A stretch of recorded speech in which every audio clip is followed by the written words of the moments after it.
The fact that regular cosplay fabrics cost only a few $100s, while movie suits eat up that much money feels weird. Especially MCU suit materials cost from thousands to $250,000. Why are they wasting this much money? To answer this million-dollar question, we need to talk about how they actually made the suits in the first place. And once you understand how they're made, you'll never look at superhero costumes the same way again. Well, every suit is unique and designed specifically for the actor who's worthy of wearing it. Since the studios can't just buy the suit from the nearest costume shop, it's clear they need to build it from scratch. This is kinda obvious. These are not costumes in the normal sense. They're closer to wearable engineering projects built for extreme filming conditions. The craziest part? It's not even the material that makes these suits insanely expensive. So where does all that money actually go? Let me set the scene for you. There are 5 key secrets that make these suits expensive. Starting from phase 1, the design. The suit is basically precision engineered around the actor's body. The costume includes invisible zippers, magnetically locked eye lenses, muscle padding, and silicone webbing. Every little detail is intentionally designed. Even the web lines on the suit are carefully raised and sculpted instead of being printed. Some versions are individually hand-painted. Nothing is random here. I'm just trying to say that all the costumes you see on screen are handmade. Wish we had 3D printers like this one, but we don't. Not even Elon. That's why only paid designers can build these costumes with their bare hands. To be honest, there are many types of designers involved. Sculptors, fabric engineers, painters, pattern designers, and VFX texture artists. Hundreds of work hours go into a single hero suit. Sometimes, they might even say, "Could you pay me in advance?" It can take them weeks or even months to build one suit. Even a single mask can take days. By the time we get the fabric in its printed form, it's 3 weeks. It's longer than that. That's why movie studios spend enormous amounts of money making the suits look flawless from every angle. But this is not the only reason that makes it so expensive. That's where phase 2 begins, testing. Well, making the suit isn't enough. It has to be tested just to make sure it is ready for filming. And this whole testing process is handled by skilled professionals who are paid a lot. They have to check the muscle definition, shoulder shape, neck fit, glove fit, mask proportions, and overall body fit. The suit must survive stunts, wire work, flips, and extreme stretching. Spider-Man will hang from wires for hours. The suit has to survive all of that while still looking perfect on camera. But if it were a cheap cosplay, it would rip apart almost immediately. That's why movie suits need reinforced seams, stunt-resistant materials, and most importantly, they have to be comfortable for the actor.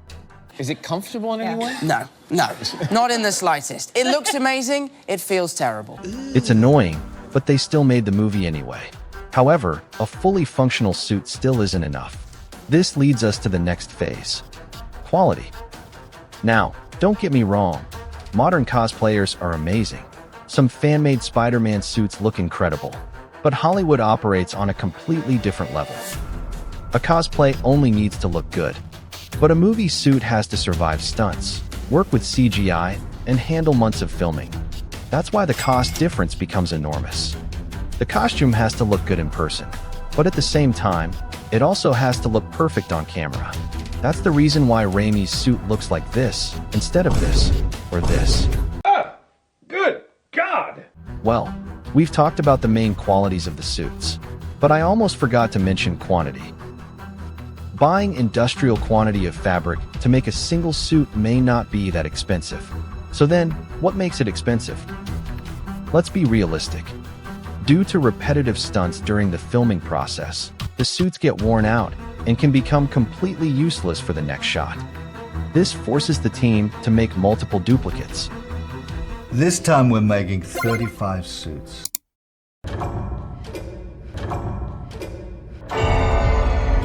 If Spider-Man were real, he would have to spend this much money just to make a brand new suit every single week, even if he can't afford his rent. When we talk about the quantity of suits, we need to consider the multiple versions of the exact same suit. Here's what I mean. Basically, there are 5 versions of the same suit. Hero suit, for close-up scenes. Lightweight action suit, for fighting. Stunt suit, for swinging. CGI tracking suit, and damaged suit. Remember? When Green Goblin blew up Peter's mask, that one is actually a different costume than the one we've seen before. Making all of these suits can easily eat up millions of dollars. But that's not all. Some costumes we've seen in movies don't even exist in real life, or they're just way too hard to design physically. But don't worry, we've got CGI. Here's where things get really interesting. A lot of Spider-Man suits are actually partially digital. Sometimes, the practical suit you see on set gets heavily modified later with CGI. Marvel uses the real costume as a lighting reference, texture reference, and movement reference for the CGI version, making impossible suits look real, move naturally, and survive insane action scenes on camera. The good news is, CGI can reduce the cost of redesigning and rebuilding suits over and over again. But that doesn't mean it's free. Some suits like the Iron Spider probably push things to another level. You've got metallic textures, nanotech animations, reflective surfaces, all happening at once. Sometimes even combining practical suit plus full digital replacement in the same scene. At that point, the suit barely behaves like fabric anymore. In certain shots, Spider-Man becomes almost a fully digital character. And that's one of the reasons Marvel movies need massive visual effects budgets. In terms of money, we have no money. But in 2026, everything changed. This is the brand new day suit, and it's kind of the real definition of comfort.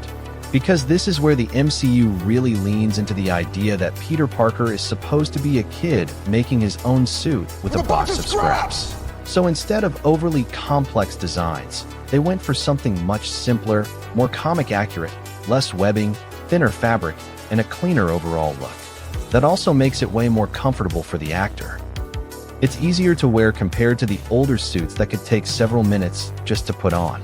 At the same time, it actually makes more sense for the audience, like a 20-year-old kid could realistically build something like this in his bedroom. But I've got no idea how many versions they made, or how much money went into perfecting it. Marvel rarely releases exact costume budgets, but across the entire MCU, all superhero suit design, fabrication, testing, and VFX integration over the years likely adds up to $50 million. $50 million? You might think that's a waste of money, but at the end of the day, it was never about the money. It was about making history, because the result speaks for itself, and they've become a huge part of why people connect with these movies. They shaped a lot of childhoods, and they're the kind of films that don't really get old, even in 2099. So, which Spider-Man suit do you think deserves to be the most expensive? Drop it in the comments. And if you're curious how Iron Man suits evolved over time, click this video. Finito.